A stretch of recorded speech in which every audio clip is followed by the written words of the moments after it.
Welcome to Fussball Geekz Festive Quiz Part 1, the group stage. One of two deciding heats that will see who will advance into our New Year's Eve final. Our contestants tonight are a merry band of ex-guests. From Hardwicke Circus, Carlisle's finest, we have Jonny and Tom Foster. Hello, boys. Hello. You okay? Yeah? Yeah, very good. Now, you're a solid unit when you're on stage, boys. Is that what we can expect from you tonight in the quiz?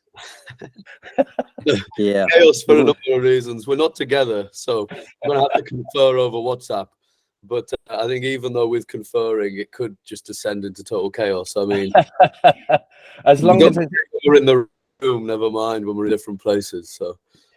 And as long as there's no cheeky googling along the way, boys, on that one, I think that'll be absolutely fine. That'll be absolutely fine. So moving on, we'll have a little chat later. We have ex Crystal Palace and Coventry City footballer Richard Shaw. Richard, good evening. Good evening, Phil. Good evening, guys. How are you, mate? You all right? Yeah. I'm good. I'm good, thanks, mate. Now you've been in the game for nearly 40 years and picked up a lot of knowledge in that time. Does that give you the edge tonight? Do you think? No. I'm looking at some characters here and I'm thinking, oh, you're talking about authors of history of football, you know. You are, yeah. The history of watching the big match of the day and watching a bit of football, but I've never written books about football. So I'm going to enjoy it. I'm looking forward to it, and see where it takes me. It's going to be fun, mate. It is going to be fun. There is sort of some testing questions, but you know, we'll see. We'll see what happens. I don't even know what's going to happen, so we'll see what happens. And also in contention is author, screenwriter, and playwright, the multifaceted Marvin Close. Marvin, hello. How are you doing? I'm here with me multifacets. Good for you. Yeah, you might need them. You might need them. And it is a retro-ish quiz. So do you think that this plays to your strengths, mate? Oh, I'm not sure, you know. I've not had a chance to do any homework on this. So I think, you know, rather like the Carlisle guys were saying, I'm looking for a happy wooden spoon on this, I think. You might be stirring one together at the end of this, boys. Yeah, I'm happy with that. Oh, good. But last but not least, we've got an author of a number of fabulous books and the host of these Football Times podcasts, Mr. Stephen Scragg. Hi, Stephen. I'm not too bad, thanks, Phil. How are we all doing? Very well, mate. Very well. And now you're widely regarded by everyone that I speak to as the Oracle. So you must fancy your chances. What sure are you talking to be honest? There, I'll be happy with taking the Europa League place. If I can sneak that one, then you know, that'll do me tonight. Well, I'm sure you're understating yourself there, mate. But we'll see what happens. We'll see what happens. Now the rules are simple for everyone listening out there. We've got 6 rounds, 5 questions per round, with the 2 top point scorers going through to the final. Now, if you wish to play at home and test your mettle against our illustrious quartet, please do. Let us know how you get on in the contents box at the bottom. So, boys, are we ready? We're gonna start with round 1, and round 1 tonight is called Behind the Iron Curtain. Yeah, happy days, boys. I heard a few sighs and grunts of disgruntlement there, guys. So I'll just ask the questions and see what happens. Yeah. I'm looking forward to what answers we get. To be fair, so number 1, and it's a tricky one. Name the 3 East German sides to have reached a European final. And boys, you get 1 point for each one named.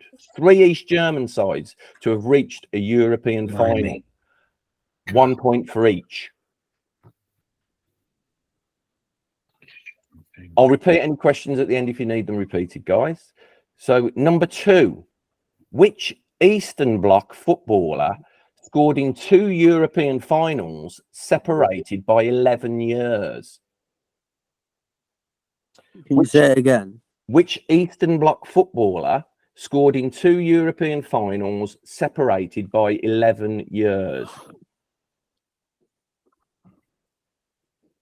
Right, guys, moving on to number 3. Name the only Polish side to feature in a major European final. The only Polish side to feature in a major European final. Everyone okay so far? No. So number 4, you're going to hate me for this one then. This is number 4. Name 4 Hungarian clubs to reach a major European final, and you get 1 point for each. There's 4 Hungarian sides that have reached a major European final, and you get 1 point for each of those. That's 4, yeah. That's yeah. Question 4. There's 4 points at stake in this one. And number 5, finally, the last question of this round: which East Bloc footballer won the Ballon d'Or in 1962? Which East Bloc footballer won the Ballon d'Or in 1962?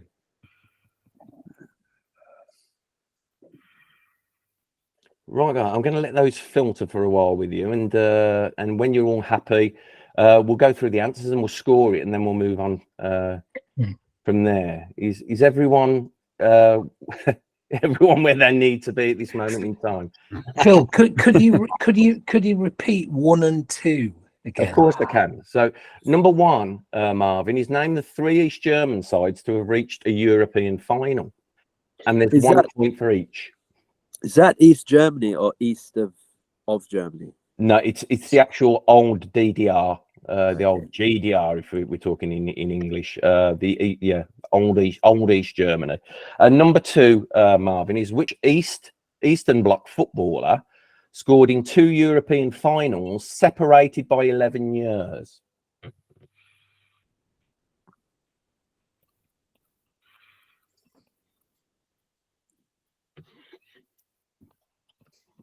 Okay, guys, we ready to score?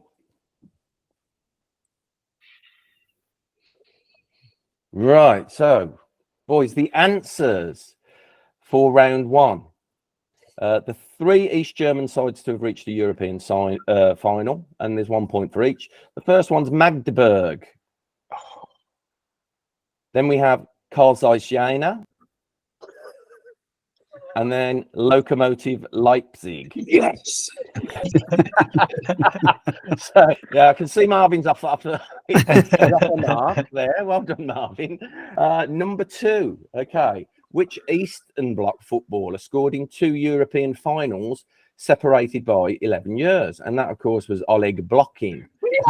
He scored in 1975 against well, I won't give the name of the team he scored against, because that's one of the answers for later on, but he scored in the 1975 European Cup Winners' Cup final, and again in the 1986 European Cup Winners' Cup final. 11 years between the two. The only Polish side, number 3, to feature in a major European final were Górnik Zabrze. And they played against Manchester City in the 1969-70 European Cup Winners' Cup final, which City won. Yeah, there we go. Right, and the number 4, the 4 Hungarian teams to reach a major European final, 1 point for each. So we have MTK Budapest, Ferencváros, Újpest-Dózsa, and the one that hardly anyone ever gets, which is Videoton. Videoton. Yeah, 1985, 96, the 1986 UEFA Cup final, where they played Real Madrid in the final, and unsurprisingly lost. But there we go. And number 5, which East Bloc footballer won the Ballon d'Or in 1962? And that, of course, well, of course, I say of course, I'm being very smug. It's Joseph Mazepust of Dukla Prague and Czechoslovakia. Who also scored in the World Cup 1962 World Cup final as well. So he was a bit of a player. Okay. I was confident we got that one, Johnny, and it was wrong. I put think we're going to be hearing Yashin. No, yeah, I love Yashin. Yeah, he that never. I don't think he ever won. Did he? Steve will probably know this. Did he ever win the Ballon d'Or? Yashin, Stephen. I don't think he did. No, I don't think he Okay, did. I stand to be corrected, but yeah, he should have done. But yeah, Yeah, definitely. But never quite made the cut, guys. So now we're going to have a little break so you can rest your minds. And I'm going to talk to Jonny and Tom because you've recently returned from a tour of the old Eastern Bloc, haven't you? The back streets of Eastern Europe. And boys, do you want to tell us a bit about that? How did that go? Yeah, it was fantastic, wasn't it, Tom? Yeah, I had a great time with you, Phil. Yeah, I was there. I was there for one of the gigs in Brno. Me and Marvin have been talking about it before. That was a great place. Amazing country, and you were telling us some incredible stories how you went into these kind of post-industrial hamlets in the kind of rural kind of lowlands of the Czech Republic, and it was you had a few stories to tell us, didn't you? No, it was a phenomenal time. I mean, I think, you know, when we saw you in Brno, when you're on the road, you don't actually get to see much of the towns or the cities. You're kind of a gig. We had 20 gigs in 22, 23 days. So it essentially meant do the show, travel all day, go to the next town or village. And the villages, to us at least, seemed like these kind of communes in the middle of some outback woodland. So it was a real kind of strange experience. But there was a real kind of desire for music in all these places we went to. So we went to very different towns, very different villages, all kind of architecturally very different. And the buildings we were playing in there was a range of places from bunkers to kind of post-Soviet theater halls, the local bars, the base like in Brno, and every gig there was a different demographic. So you'd have some that'd be kind of younger 18-year-olds up to kind of 80-year-old retirees that have this kind of repressed angst and desire to hear these kind of Northern English guys play rock music. And it really went off. It was an incredible time. You know, every night there was a guaranteed crowd, and a lot of these places were back and beyond in very beautiful places, but you wouldn't usually put them on the musical map. So we were given this unique opportunity to go to these towns, and we loved it. The people were just so beautiful, and very honest, and wanting to hear our music and get to know us as well. So it felt like a very special trip, a very involved with the community, and that was really special. We loved it. So we've booked another tour back there in for 2025. So we're keen to. Oh, that's amazing. That's amazing. Yeah, we'll definitely hook along to that one. Maybe taking a different city this time. But it was we found Brno when we arrived at the airport. It was weird because we got stuck in customs. They wouldn't let us through. There was something to do with the passport, and we walked out of this international airport. And honest to God, we were the only people there. It was my wife and myself, Dawn, myself, just standing outside this airport, and there was nobody. No taxis, nothing, and no buses, and it was just like, well, we're here. Right? The airport's as big as a shoebox. It was tiny, but what a beautiful place. And that night we saw you and Dawn. I think, God, I was so hungover the next day. Kind of the British landed, and suddenly I lost my mind. It was a really great time. We loved. You wouldn't have been able to tell on the night, mate. You looked sober as a judge when I saw you. I don't know about that. I think I was. Carry on, though. Anyway, we'll move on to our next round, and the next round, guys, is called. And after this one, we'll score up what we've got so far, and we'll see where we stand. Okay, so the next round is called Name the Club. Okay, so all we need here is the name of a club. There might be one or two bonus points bouncing around as well, but I'll let you know about those as we go through the questions. So. First question, name the Latvian club that jointly holds the record for the most consecutive league title wins. And there's a bonus point to be earned if you can tell me which club they share the record with. So name the Latvian club that jointly hold the record for the most consecutive league title wins. So moving on to number 2, guys. Name the English team who scored the most goals in an English league season. and I'll give a bonus point to the person who gets the nearest amount of goals that they scored in that season. So just stick a number down, even if you don't know who it is, and you could pick up a point for getting the nearest to that. Okay. Number 3, name the club who holds the longest unbeaten streak in a Serie A season. And how many games unbeaten did they go? That's for the +1, that is. How many unbeaten games did they go? Number 4, name the club who scored the least goals in a Premier League season. And there's 2 of them. So if you get 2, you can get an extra point for those as well. 2 sides who scored identical amounts of goals, but the least goals in a Premier League season. And number 5, name the club nicknamed the Monkey Hangers.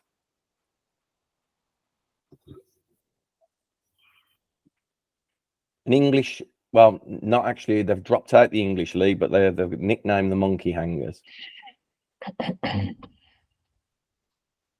So, guys, we're going to score up the first 2 rounds now. So, question 1, I've done the ones for the first round. The question 2, the second round, sorry. The Latvian club that holds the record for the most consecutive league wins is Skonta Riga. Yay.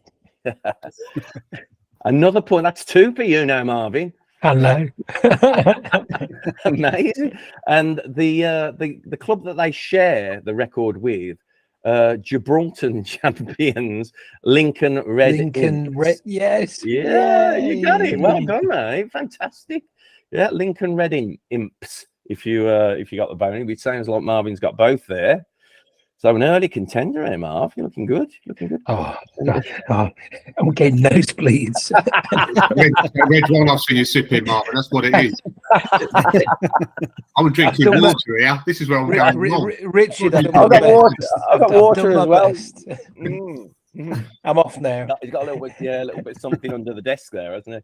Yeah. So the English team that scored the most goals is question 2 in an English league season. Anyone want to shout it out? Anyone got any idea? Peterborough United. United. 90, I think it was 1959-1960 season. Right. So one after another. If I ask you in turn to tell me how many you think they scored, I'll tell you who's closest. So Jonny and Tom, how many do you think they scored in a 46-game season? 200. 200, okay. 200. And Richard, how many would you say, mate? I'll go a little bit low. I'll go 97. 97. Marvin? I think 98. 98. Oh, I see what you've done there, Marv. And, no, I think it is 98. All right. Okay. And Stephen, how many do you think? I'll go 106. Well, I can say there is a winner, obviously, and the winner is Stephen with 106. It was actually 136. Wow. So you were 136 in a 46-game season. Boys, you were just the other side of that metric there. So unfortunately, nothing for you, boys. But Stephen, that's a bonus point for you. Wow. And number 3, name the club who holds the longest unbeaten streak in a Serie A season, and that's Juventus. Right, Jonny and Tom, do you want to tell me how many games you think they went unbeaten for the bonus?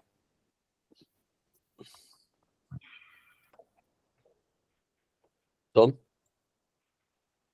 Oh, I don't know. 28. 28. Yeah, Richard? 52. 52. Marvin? 48. 48. And Stephen? Oh, I was going to go 48, bizarrely. I'm going to go 47 then. Okay, so 40. Right, so it was indeed, it was 34. They went the whole, it was a 34-game season. So, Stephen, you got the bonus point again there by just being the other side of Richard's guess, which is was 48, I believe.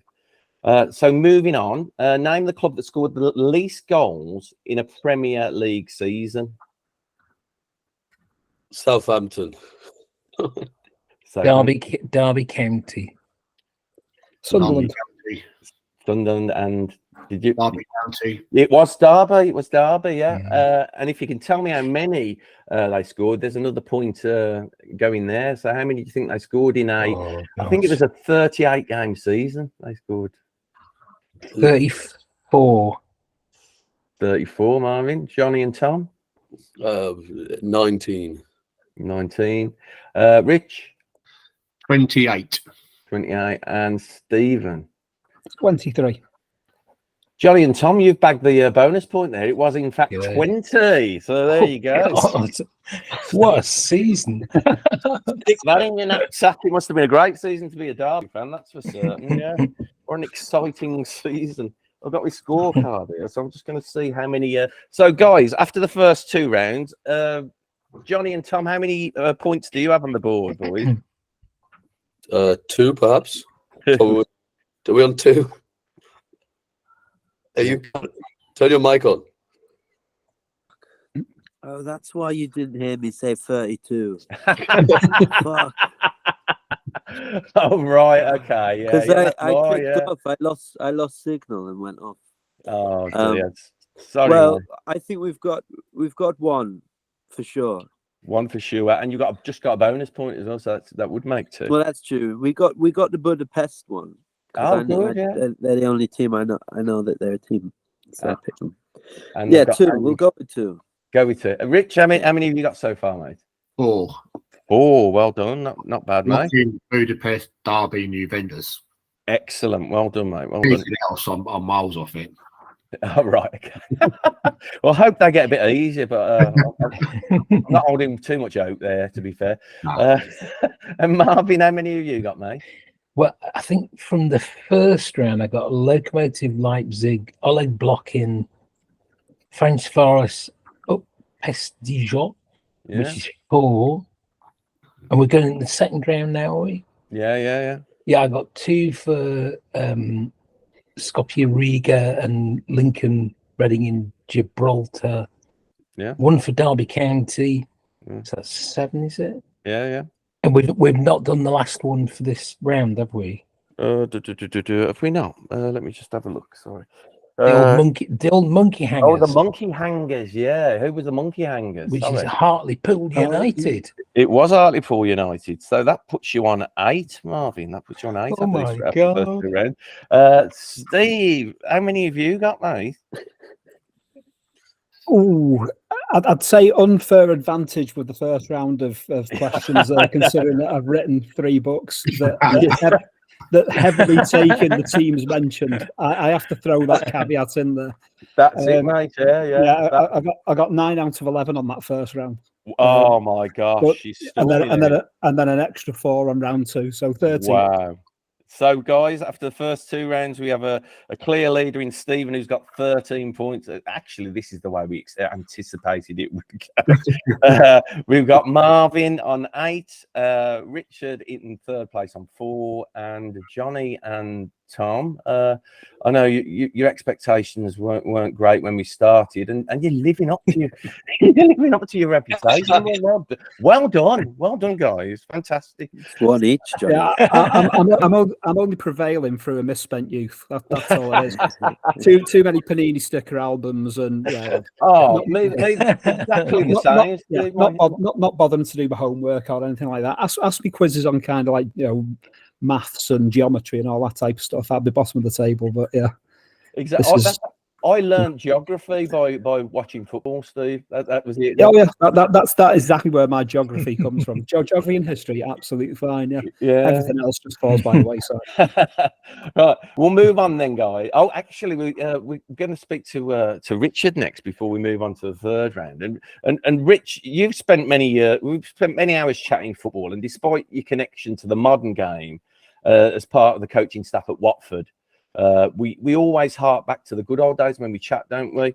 So, who were the players who really excited you back in your early days when you were a young man? One player you probably think is boring as hell, but as a West Ham fan, as you know, Phil, growing up, you go down to Upton Park and watch Trevor Brooking play and Alan Devonshire and that era at the time, I thought Brooking was an excellent player. Just kept the ball nice and simple, sort of ran the midfield. So then I looked at Brian Robson and Glenn Hoddle as well. I thought they were excellent, different sort of types of players back in the 80s and 90s. But I just thought growing up, watching the big match and Brian Moore on a Sunday afternoon and everything, I just thought it was just heaven. I thought that era of footballer, that the great Liverpool team was the 70s and 80s that won the European Cups and the titles with, Dalglish, and just listening to stories of Ronnie Moran and Bob Hazy and Joe Fagan and that, it just really interests me, that era of football. And them guys, you talk about the modern football now, I think them guys can play in the modern day, especially people like Hoddle, Robson. I really do. So yeah, and I think my all-time, I think we spoke about this, for my all-time best player I've ever seen, I can only speak for my era, Diego Maradona. I know it was the hand of God and everything that goes with it, but my God, he was a genius with a football, and just the teams he played for, that he just took them on. And I mean, no one sort of went to Napoli and did what he did. So don't get me wrong, he had a great time off the pitch. There's no doubt about that. but certainly on it, I thought he was just a different class of a player. I really did. I mean, I wasn't old enough to see Pele and George Best and Bobby Charlton. I've seen footage of them, obviously, but week in, week out, watching Diego Maradona, Boca Juniors as well, and Seville. He went to sort of teams that were not fancied at times, and I thought in an era where you could just tackle from behind and everything was off the ball and everything like that, and the tackles that he took and the tackles that he rode, I thought he won the World Cup for Argentina in '86 by himself. For me, he dragged the nation through a tournament, and even 4 years later, they're probably the worst Argentinian team that I've seen in a long time. They get through to the final. By it. Lost to Germany, but he dragged his country through there. So yeah, that was me growing up. Yeah, I think we'd all agree with that. I mean, he had an ability to just bounce players off him, didn't he? He was just incredibly strong and just so skillful. I think you'd have to go a long way to find a player as influential in a football team as Diego. And of course, you mentioned Trevor Brooking and Glenn Hoddle. Cut from the same cloth, really. Cultured and skillful and composed and great passes of the ball. Just well, you think we talked about it, Phil? You think Glenn Hoddle won 53 caps? Yeah, something in the 50s, wasn't it? Yeah, and it never seemed like enough, did it? It never seemed like enough, because he should have, like they said, if he'd been French or Italian, he would have gone over 100 caps. And I believe that, and I think there would have been a qualitative difference in the England side had he been allowed to bed into that role successfully. They played him out wide. They never actually played him in a number 10 or number 4 role. They just used to stick him on the wing or something like that. Which seems good at that, aren't they? They're good at that. You've got Scholes, Gerrard, and Lampard. You play a 4-4-2. It's not necessarily about it's trying to crowbar elements that don't necessarily fit into a team sometimes, isn't it? Anyway, we'll move. Thanks for that, Rich. That's a great insight, mate. And we'll move on to the third round, which is the World Cup, guys. Hopefully this will get the kind of memory bank stirring. It may not, but we'll have a go. Question number 1, a bit of a tough one. Which country endured the longest wait between scoring their first and second goal in a World Cup finals? Now, I'll give you a clue. It was a wait of 56 years. They scored in the 1938 World Cup finals, and the next World Cup goal they scored was in the 1994 World Cup finals. So 56 years, if I'm right, my maths are right, 56 years, 56 goalless years. They didn't qualify every time, but the break between the first and second goal was a 56-year break. So we'll move on to question number 2. Which 2 countries competed in World Cup finals games against each other in 5 consecutive tournaments. So in 5 consecutive tournaments, the same 2 nations played in a game against each other in the World Cup finals. Number 3, name the East German striker who scored the winner for East Germany in their 1974 World Cup meeting with West Germany.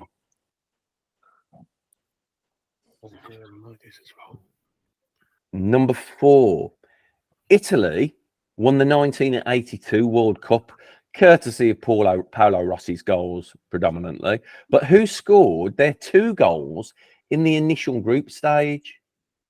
They qualified really quite fortunately from the group, and they only scored 2 goals in that group and drew all 3 games, but they did qualify. But who scored those 2 goals for them in that group stage?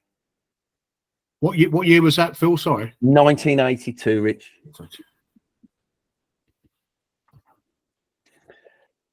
And question number 5. Name the only country to bow out of the 2010 World Cup unbeaten. The only country to bow out of the 2010 World Cup unbeaten.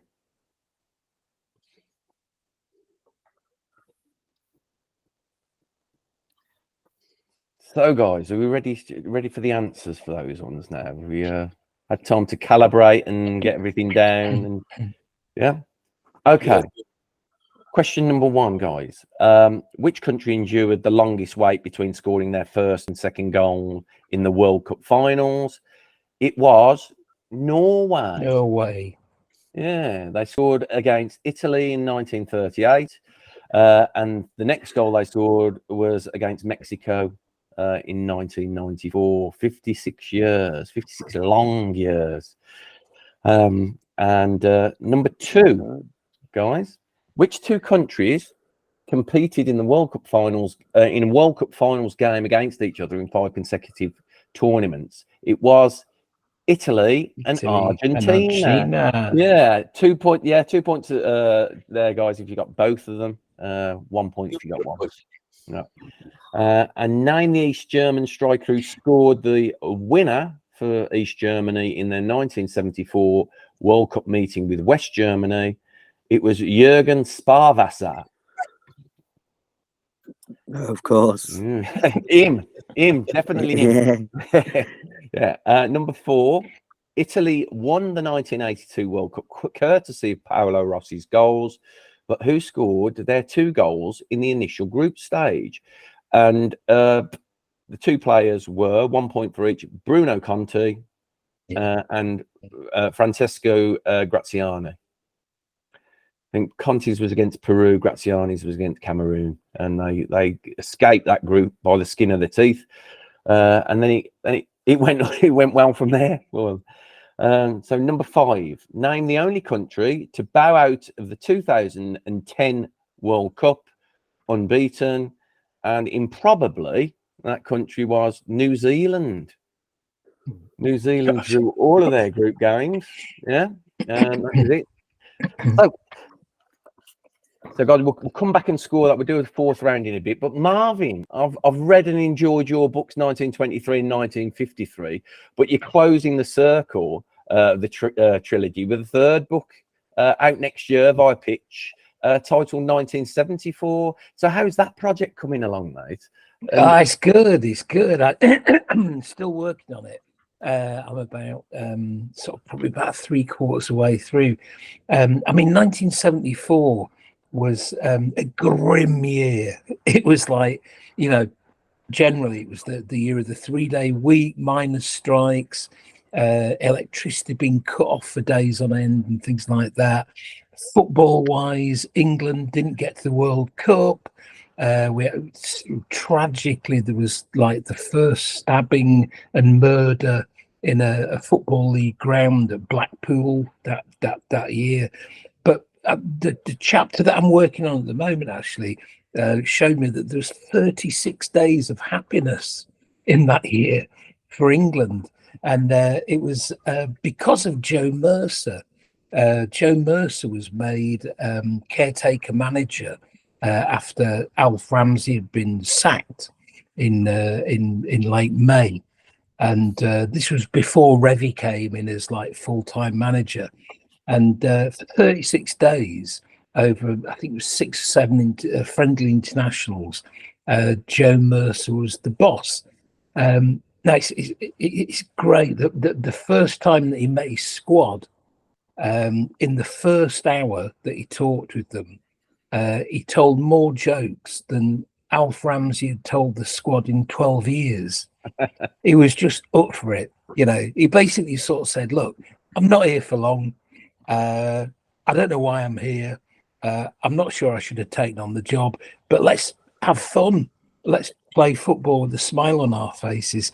And he then went on over the next few internationals to pick flair players like Frank Worthington, Stan Bowles, players who could play a bit, and allow them a tactical formation, simple clarity, just go out there, attack, and for 6-7 games, England looked great. Shannon was up front, Keegan was playing alongside him, lots of mobility, lots of pace, all that kind of thing.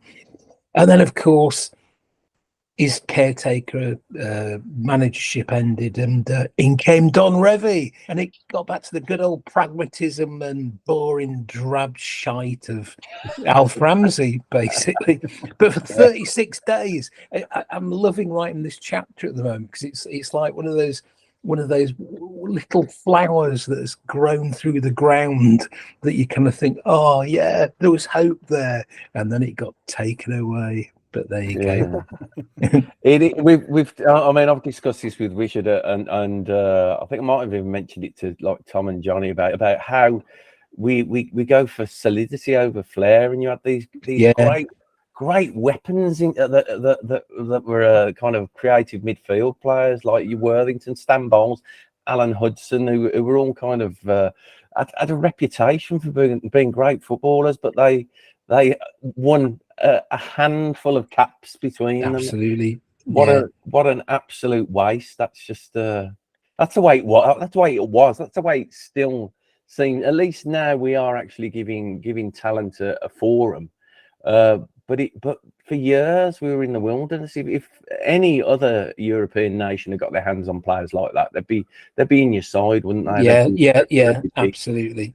I mean, I think in a way Joe Mercer was on a hiding to nothing, because he knew he was only in for a short period of time, so he went for it. But that was great. What I also found out about Joe Mercer, which I didn't know before I'd started doing research, I mean, he'd won as a player the league with Arsenal twice, the FA Cup with Arsenal. He'd started managing at Sheffield United, done okay-ish, went to Aston Villa. He won the League Cup with a very young second division side, and then went into really bad mental health, and he had a nervous breakdown, and he was out of football for nearly 2 years, and then came back, as we know, with Manchester City and the great Malcolm Allison duo that he had there, winning the league, the FA Cup, the Cup Winners' Cup, the League Cup, all that kind of thing. But he'd gone through a lot before he came to this England job, and I didn't know that, that he'd had a breakdown and all this kind of thing, and also how loved he was within the game, and it's just a shame actually that the FA didn't have the bottle just to say, do you know what? Just take the manager's job, because I think he would be a great full-time manager. Yeah, I mean, in 1923, 1953, the book, there's these great untold stories that people have never heard, and that's another one to add to the collection there, mate. And so I'm really looking forward to reading that book. But Richard and myself, we've talked about the aftercare for people in football. We've talked about it at length, haven't we, mate?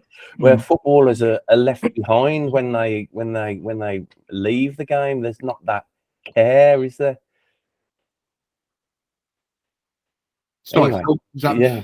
Yeah, No, I was just leaving it open for anyone there. Yeah, no, I totally agree. I'm really surprised. Even now in the modern day, I'm surprised I don't wake up one day and Paul Gascoigne's passed away or something like, because Yeah, you know the people, they need to do more. They really do need to do more, and you know it's not even a financial thing you have nowadays. A lot what footballers I think struggle with now is the lack of adulation when they've been playing and a purpose in life, because you wake up every day, you're training at this time, you're doing that, you've got to report for that time, you've got to wear that tracksuit, everything's done, you know. And I'm not saying that's right or wrong, but I think when they start leaving, when they retire from playing, they've got a huge vacuum to fill that they don't know how to do it. Now, whether they've got money or haven't got money, or whichever way I mean, I saw a stat yesterday, the 40% go bankrupt. You know, and you find that hard to believe when people are earning the amount of money they're earning, especially in the Premier League. You know, so yeah, it's a subject that needs to be looked at.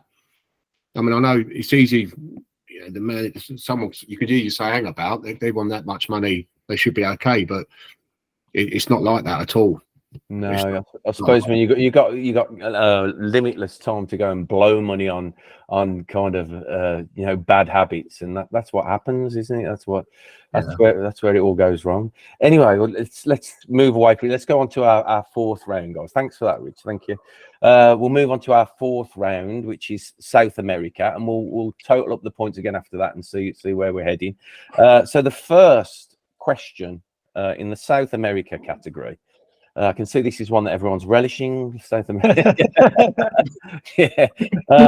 And the first question is, which Uruguayan forward within a 6-month period scored winning goals in the Copa Libertadores, the Intercontinental Cup, and Mundialito finals in 1980 and 81?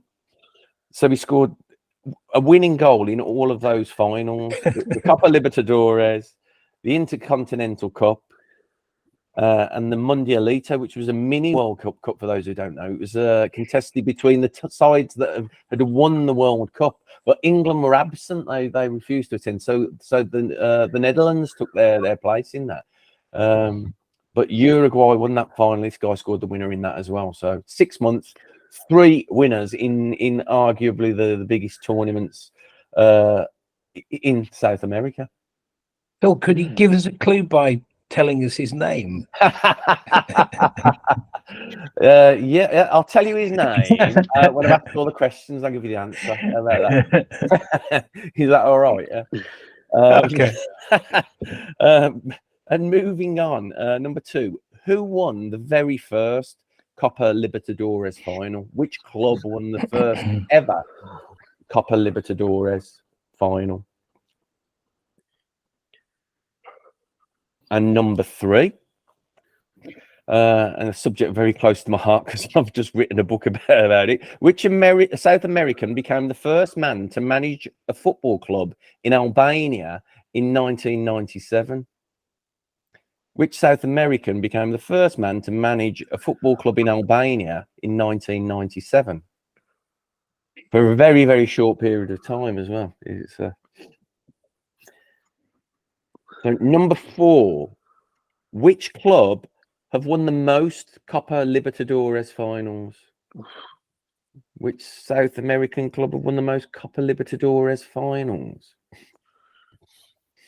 And number 5, name the Uruguayan keeper famously dummied by Pele in the 1970 World Cup semi-final between Brazil and Uruguay.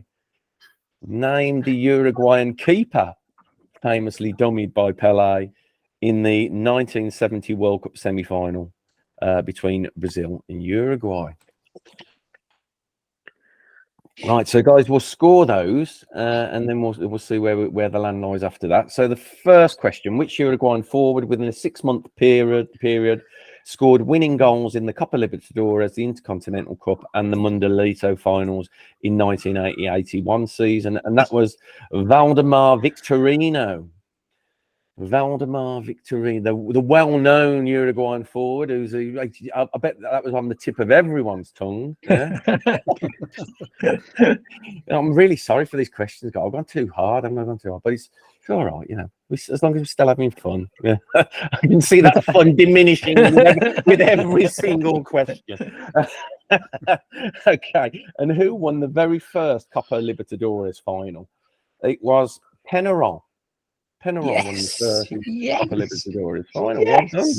Well done. Which South American became the first man to manage a football club in Albania in 1997?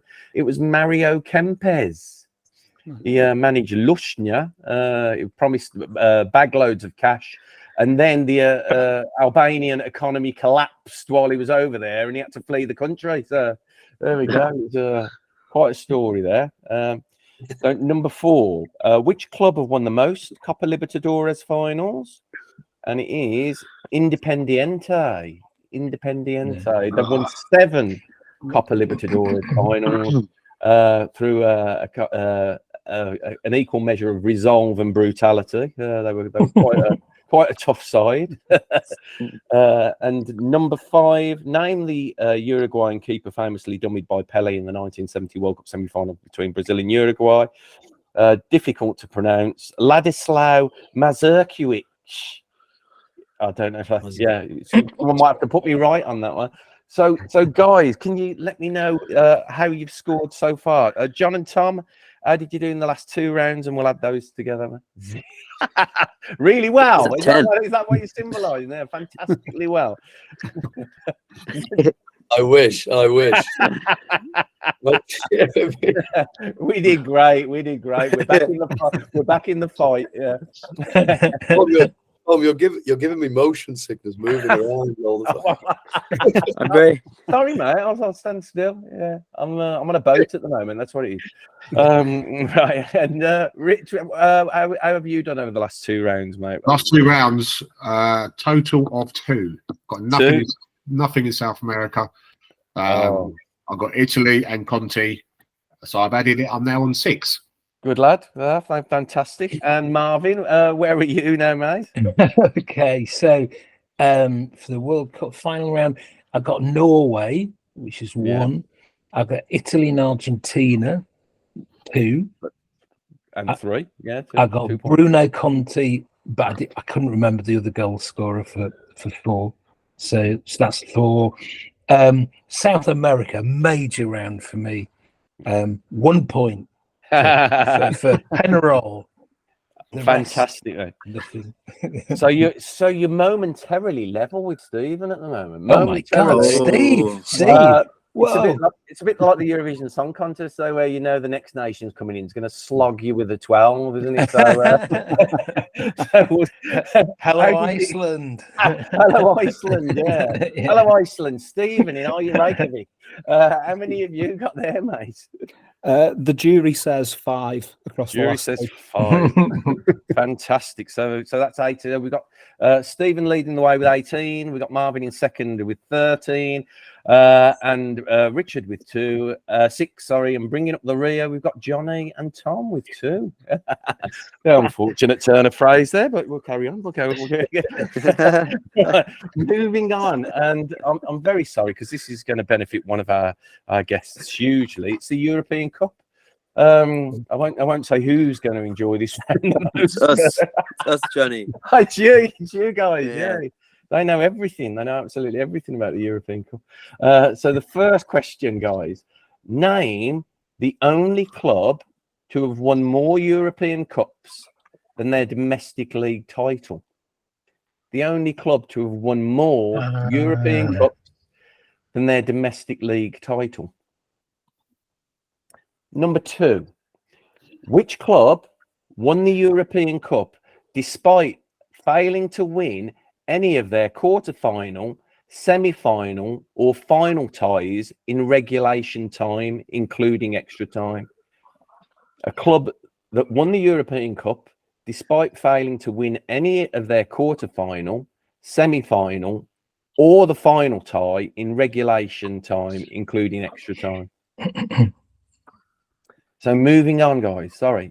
Which player has won the most European Cups? And question 4, more recent one, guys. So this might help. I hope it does. Who won the 2022-23 UEFA Champions League Player of the Season? So last year's UEFA Champions League Player of the Season. And number 5, which club qualified for the 1971-72 European Cup quarterfinals despite losing their second round first leg fixture 7-1? So which club qualified for the 1971-72 European Cup quarterfinals despite losing their second round first leg fixture 7-1? So, guys, should we score this one up? We'll score this one up. Don't tell me your scores yet. We'll leave it till the end. And but the only club to have won more European Cups than their domestic league title were Nottingham Forest. Yay! 2 European Cups, 1 domestic title. Question 2: which club won the European Cup despite failing to win any of their quarterfinal, semi-final, or final ties in regulation time, including extra time? That was PSV Eindhoven. In 1988, they drew their 2 quarterfinals and semi-finals, beat Real on away goals, and then, of course, drew 0-0 with Benfica before winning on penalties. And number 3, which players won the most European Cups? With 6. And that's Paco Gento of Real Madrid. Closely followed, I think, by it's Ronaldo, isn't it? I think he's got 5. I think he's second. Maybe somebody else is in there. Steve, you probably know better than me. Is there anyone else on time? Phil Neal's not far away with 4. Yeah. Oh, yeah. That's that may be a question. That may be a question for another. Paolo Maldini will be nearby as well. Yeah. I think 4 or 5, isn't it? Yeah. So, who won the number 4? Who won the 2022-23 UEFA Champions League Player of the Season? And it was the winning goal scorer in the final. It was Rodri. Rodri. Yeah. And which club qualified for the 1971-72 European Cup quarterfinals despite losing their second round first leg fixture 7-1? And this will be one that Steve will know because he wrote a great piece about it in his book. It was Inter Milan. Do you want to tell the story of that, Steve? What happened in that game, the 7-1? Indeed, it was an offensive can of Coca-Cola that facilitated Inter's path through. Totally outplayed by the Borussia Dortmund of Gunter Netzer, Jupp Heynckes, etc. Hennes Weisweiler's brilliant, stylistically pleasing hipster originals. Put 7 past them. A little bit of over-exuberation with the celebrations, and Interplay got hit by a flying can of Coca-Cola. As ever, protests went in from the Italians there. And there it was. The game was overturned, replayed, and it was Inter that sneaked through instead. That's it. The result was scrubbed, and I think Inter won 4-2, and then held out for a laborious 0-0 draw in Mönchengladbach for the replay. Went all the way to the final as well. They did, and sadly they lost because everyone was heartbroken by their defeat. One of the great what-ifs as well. I mean, if that Gunter Netzer powered Borussia Mönchengladbach had made that final in '72 against Cruyff's Ajax, it could well have been one of the greats of all time. That final. It would have been. It would have been different. I mean, Ajax's performance in that final was fantastic anyway. But against a team like Borussia, who were firing on all cylinders that season, it would have been quite a game. So guys, we're going to move on. Oh, actually, Steve, can I ask you? Yeah, I've read all of your books, and you speak nostalgically about the 3 competitions. I mean, my memories are polarized by 1978. That's when my first year of footballing real consciousness. So I loved Rob Renson, Brink and Holland. They were the 2 players who really floated my boat. Which players and player and team heralded your football awakenings, mate? it's going to sound like it's nepotism, but it was my Liverpool that did it for me, because they were just within. I couldn't have been a more perfect age to be a kid. My dad, huge Liverpool fan, took me to Liverpool games. First game he took me to was the '77 Super Cup game when Keegan came back with Hamburg, and then that was it. Just totally hooked then. It was a couple of years later that it stopped being something that was on or was taken to because everyone else enjoyed it. I can always pinpoint it to February 1980 Liverpool game at Carrow Road, 5-3 against Norwich. David Fairclough scored a hat-trick. I had flame red hair at the time, and there was David Fairclough, exactly the same, the bionic carrot, and it just struck me as kind of like, he's like me, that's what I want to be doing. And it was the same game that Justin Fashanu scored that incredible goal of the season. Martin Peters in a Norwich shirt, he won World Cups with England. He's so synonymous with West Ham and Tottenham. But for me, it's always a case of him being in the yellow Norwich City shirt, because I remember him being in a Norwich City shirt, and the close kind of nature of the stadium as well. So I always had a soft spot for Carrow Road, going back all those years. And it was that League Cup final ball, that red and white panelled one that they had in the early 80s, late 70s. And it's just everything about that game. They had the Invicta, the Invicars parked around the side of the pitch and all of that, and just totally fell for it, hook, line and sinker. So whereas kind of like it was something that was just for a bit, it was just part of the furniture. It was like the cat, it was like the dog, it was like your grandma tipping up every other weekend. Football was just the thing that was there. By 1980, February 1980, it was I had a fully vested interest, and then at that point in time, it's that Liverpool and Richard spoke earlier. Clements, I can battle the team. Alan Kennedy, it's Phil Thompson, it's Alan Hansen, it's that amazing midfield of Souness, McDermott, Ray Kennedy, Jimmy Case, and it's Dalglish and David Johnson up front with take your pick of David Johnson or Steve Highway as a substitute. And that was the Liverpool that I grew up on. And obviously, I was fully coherent to them winning the European Cup in '81. I have memories of the success and the celebrations of '77 and '78 without remembering watching the games. But yeah, '81, fully remember it totally. And it was that. But within that, every time Liverpool played a team, it was kind of like, there was something about them that caught the imagination as well, whether that was, and that's why I've got this deep-seated love of Dean Motoblisi, of Shengelia and Shavadza and, all of those Kipiani and just that majestic side and to be described on Sports Night as being crack Eastern European outfits and they'd always be in all white and just glow, and the speed of them and the precision, and they just look magnificent. You said that, mate. In the book, the Frozen in Time, you talk about how foreign teams who are playing white away from home are just dangerous. They look dangerous. It just sparked danger. It did. It was never mind all red for foreign teams. If it was an Eastern European side and all white, you knew that they were a serious proposition.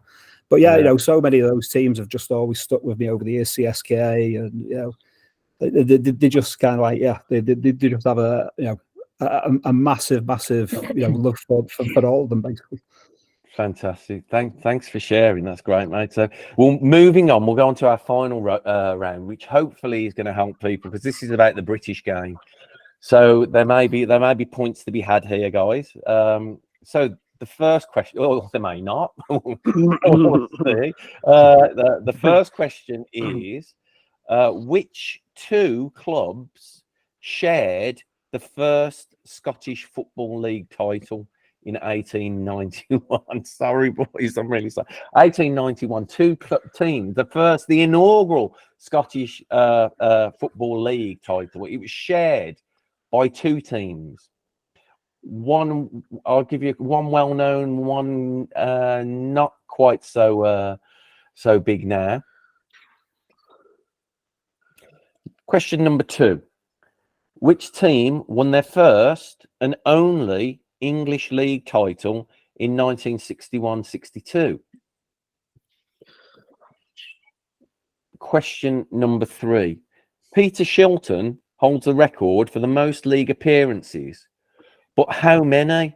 And there's the point. We'll go to the I'll ask a question at the end, and we'll see who gets the nearest to that. Okay. Question number 4. Which keeper has kept the most Premier League clean sheets? And question number 5, and the final question of the competition this evening, guys. Which football club chairman proposed the installation of electric fences in English grounds in 1982? A much loved character within the game. And, yeah, let's introduce electric fences. That'd be good. Yeah. Well, yeah, it was actually put on the FA table, that one. I'm surprised the FA didn't have it as well. You know, he was better at making fish fingers than he was at. There's a very visual clue there from Mr. Scragg. Yeah, I'm sure that will help one or two of us guys. But that's fantastic. So, guys, we'll score this, and then it will. I think we already know who's venturing to the final, who may be on their way out. We'll just confirm that. So the answers to the second part: which two clubs shared the first Scottish Football League title in 1891? It was Rangers and Dumbarton. So Rangers 1 point, Dumbarton 1 point. Did anyone get Dumbarton? No. Okay. Which team won their first and only English League title in 1961-62? Ipswich Town. Ipswich Town.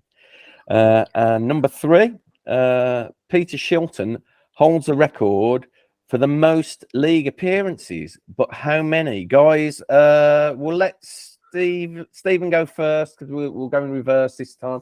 So how many do you reckon he made? 1006. Okay. And next up, we'll go for Marvin. 810. Okay. And Richard. I'm going to go 1,000. I think he definitely made 1,000. 1,001. So I think he played for Orient, or he's 1,000. I don't know. Something like 1,000. I've got 1,001. I think you're right there, mate. He did play for Orient, you know. Yeah.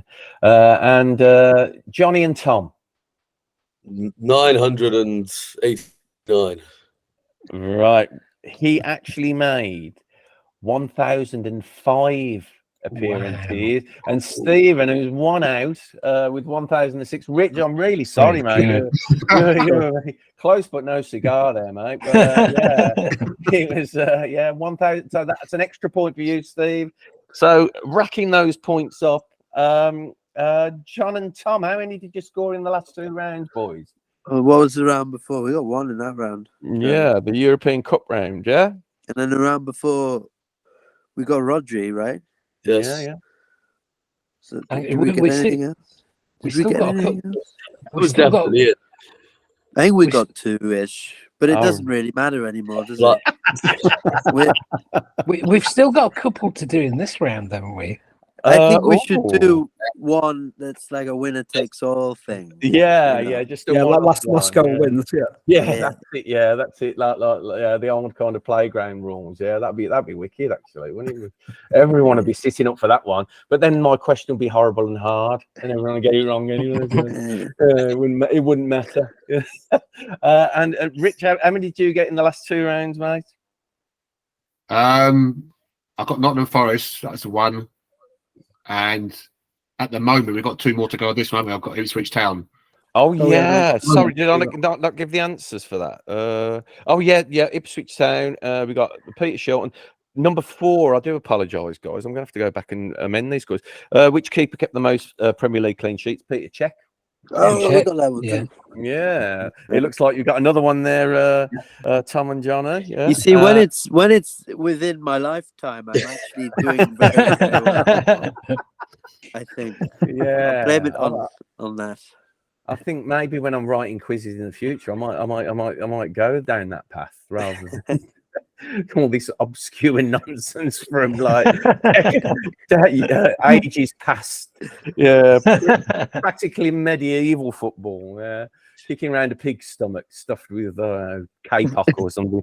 Right, and the the final question: which football chairman proposed the installation of electric fences in the Jenny English ground? Bays. Yeah, the wonderful, the fabulous, humane character that was Ken Bates, and it was, yeah. So, Rich, does that change your score by any? Yeah, I'm up to 10 now. The British, I like the British one. It's a good one. Oh. Rather than behind the Iron Curtain, quite like the British one. Oh, good lad, 10, good lad. 10, Phil, for me. Oh, you're into double figures, man. Yeah, That's I'm happy with that. amazing. Oh, good lad. And Marvin, where are you now, mate? Okay, so the European Cup round, I got Notts Forest, PSV Eindhoven, and Rodri. So I got 3 from that. Yeah. And then the British game, I got Ipswich, Petr Cech, and Ken Bates. All right, so you're up to 9. That's 19, isn't it? Up to 19, which puts you again in the lead until our final count. So over to Reykjavik and Mr. Scragg. How many did you? Come on, score that Steve. time, Come on, Steve. Nil point. Yeah. No, I got 4 on each. 8. Oh, well done, mate. Well done. So that's 26. So joining us, guys, in the final. It's been a joy having you, but of course, only 2 can prevail, guys. So Steve and Marvin, you'll be joining us for the final on New Year's Eve. Commiserations. And I once saw like an under-11 coach. I went to watch my my nephew play football, and what he said is what I'm going to say to you now, guys. A lad had come on as a substitute, and after like 15 minutes of destructive, unproductive football for the club, he got subbed. A sub getting subbed, and his under-11 coach put his arm around him and said, "It wasn't your day today, mate." So, guys, thank you for coming on, and see you on Christmas Eve, guys. All the viewers and listeners out there for the second semi-final with Michael Hamlin, Paul McQuaid, Peter Prickett, and Peter Thornton. Until then, say good night, fellas. Thank you. Right. Cheers. Nice to see you all. Phil. Cheers. Likewise. Cheers, Phil.